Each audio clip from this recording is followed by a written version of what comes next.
Hey there, kids. We are going to begin reading chapter 13 of the Oddmire book 1, The Changeling. Oh, do it again. There we go. Thick black vines quivered like strands of a spiderweb. There were footsteps moving through the forest. Deep within the inky darkness in the center of a mountain of thorns, the thing awoke. It sniffed the air.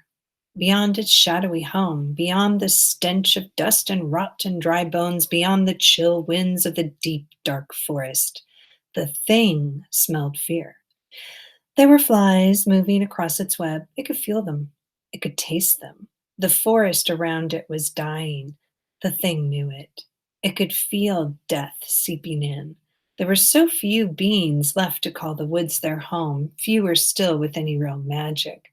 The thing had gotten greedy and careless. It had killed too many, eaten too deeply. It had starved itself with its own gluttony, and now the meals came so few and far between.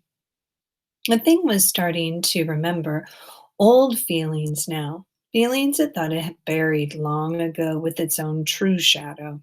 For the first time in years, it felt empty and cold and small. It had been so long since the thing had allowed itself to feel small. It did not know if it was strong enough to be small again. It did not wish to find out.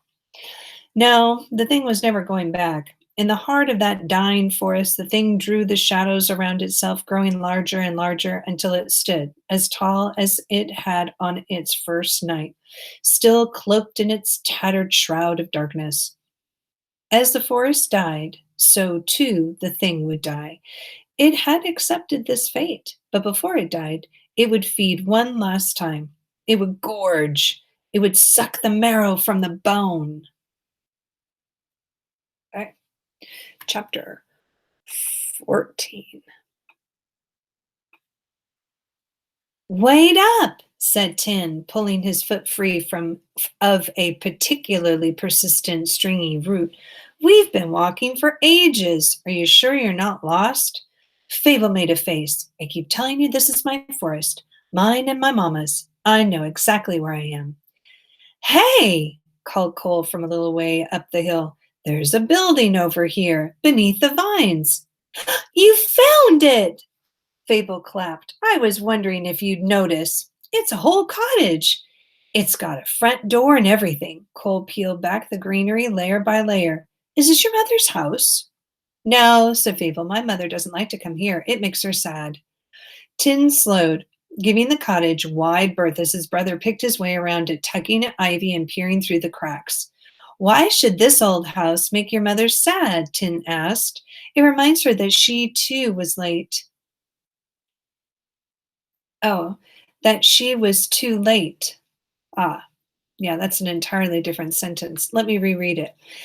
It reminds her that she was too late, Fable answered. Too late for what? She shrugged. I don't know. She won't tell me that part. She always gets sort of quiet and then remembers something important we really need to do somewhere else. Tin swallowed, glancing around at the mossy trees that encircled the hovel. I don't like it. Fable stared at Tin. The boy looked identical to his brother, down to the last freckle. Really looking at them, it was easy to believe that one of them was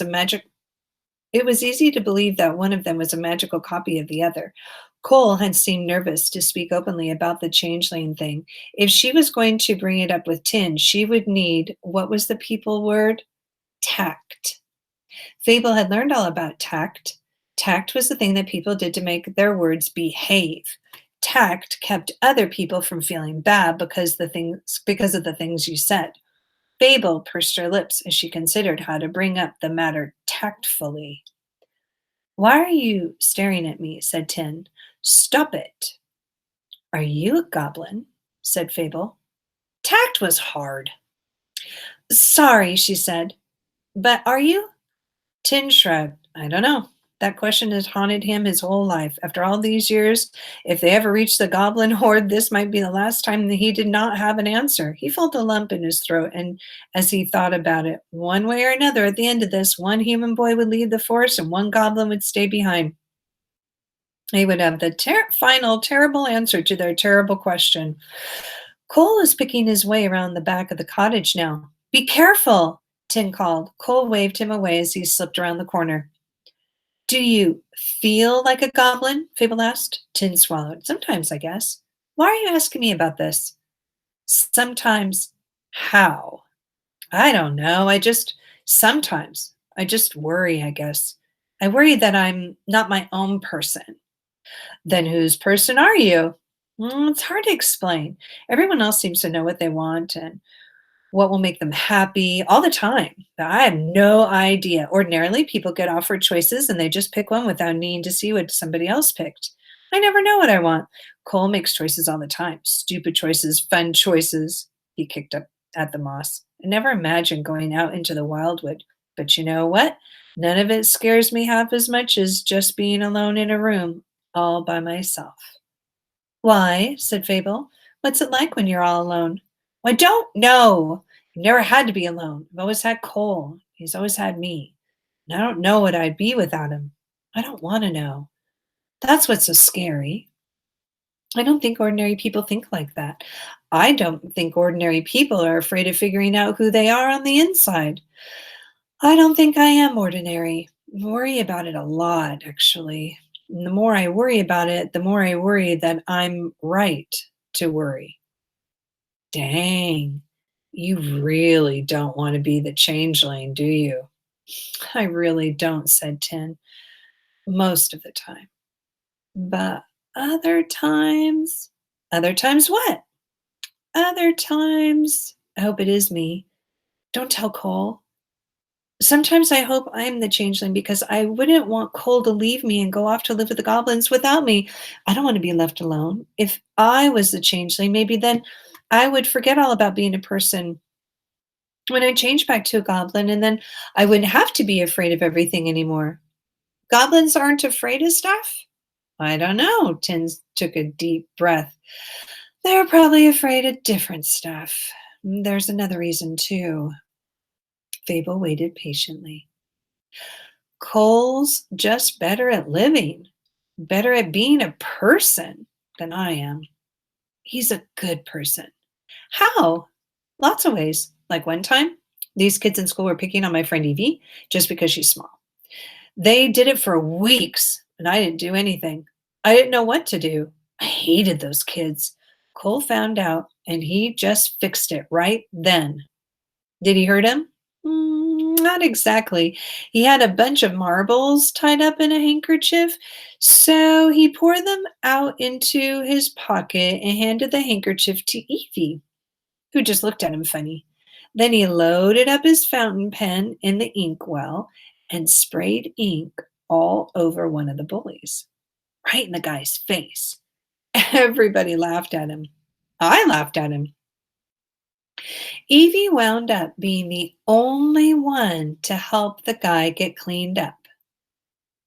She already had the handkerchief in her hands. Then Cole tripped one of the worst girls in our class, so she fell into a big mud puddle right in front of Evie. And everybody laughed again, except Evie. Evie helped pick her up and get her dried off. Cole planned a whole day of terrible, awful, wicked ways to mess with those bullies. And I helped. It felt good. That probably sounds rotten, but it did. And in the end, they hated us more than anything. But they stopped being mean to Evie. Cole did that in one afternoon. Tin looked down at his feet. Cole can't be the changeling. He fidgeted with his shirt and avoided Fable's scrutinizing gaze. If I could manage to do one worthwhile thing in my whole life, it would be to let Cole be the real boy. He's loads better at it anyway. Fable watched him fidget with the hem of his shirt for a few seconds before she spoke. Are you more worried that you are a goblin or more worried that you aren't? Tin shrugged again miserably. Yes? That, said Fable, is super unhelpful. Cole had come back around to what appeared to be the front door of the cottage. He pushed a final handful of leaves aside and tapped on the dusty glass window pane. Careful, Tim called to him. This place might belong to a witch. If it does, she sure hasn't used it in a long time, said Cole. Thick moss blanketed the windowsill and shutters, and he could see spiderwebs crisscrossing the room with tall weeds growing through the floorboards in one corner. He let the vines fall back over the window. Nobody has used it in ages, agreed Fable, except there was a family of raccoons who lived in it for a while. What's a witch? What's a witch? Echoed Tin. The witch of the wood, Cole said, stepping back toward them over the roots that had overtaken the front walk. Queen of the deep dark? Mother of monsters? She blights crops and eats children? Fable made a face. What'd she do that for? Wouldn't it make more sense to blight the children and eat the crops? Never mind. Cole clambered down the hill, brushing his hands on his pants. It's just an old house, he said. But what it's not is a bridge over a swamp, said Tin. Are you sure this is the right way to get to the goblin horde? Yes, absolutely, Fable said with a firm nod. I'm almost positive. Just to be sure, though, goblins are the sort of greenish ones, right? And also, what is a horde exactly? Oh, and also, do you like blueberries?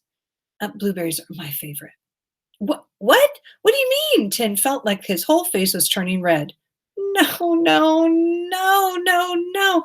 Calm down. It's just blueberries. You have no idea where you are, do you? Tin yelled. Of course I do. We're in the wildwoods, stupid. My woods. Ugh, we're way too far north. I knew we shouldn't have listened to her. We should have crossed the Oldmire ages ago. You want to cross the Oddmire? Fable asked, raising a dusty eyebrow. What? But you said, Tin sputtered. Yes! That's what we've been. Yes, we need to cross the Oddmire. Have you ever tried before? I have. I'm an expert at trying to cross the Oddmire. I've tried 47 times. I got pretty far once, but I think I got a little turned around because I accidentally wound up back on the other side in the end. The Oddmire flips the whole forward and backward thing around sometimes. And anyway, I'm bound to get across it next time. You should come with me so you can be there when I finally do. Tin's mouth hung open for several seconds. You've never been to the other side of the mire, said Cole. I can't believe this, Tin fumed, spinning around and marching back the way they had come. I knew we shouldn't have trusted her. Cole gave the girl a sour look before launching after his brother. Wait for me, called Fable behind them. Tin ignored her, pressing through knee-high foliage, smacking the stubborn shrubbery down with a branch, as much to clear a path as to vent his frustration. Cole kept close behind, following in his brother's wake of trampled ferns and mangled leaves. Tin's angry progress was too noisy for any of them to hear the low growl that rumbled through the forest. Somewhere, deep in the wild wood, claws churned the earth, and a wet black nose sniffed the air. The great lumbering bear had one thought in its head. It would find the children, and it would not rest until it did. Okay, and then there's our next chapter, chapter 15. Okay, here we go.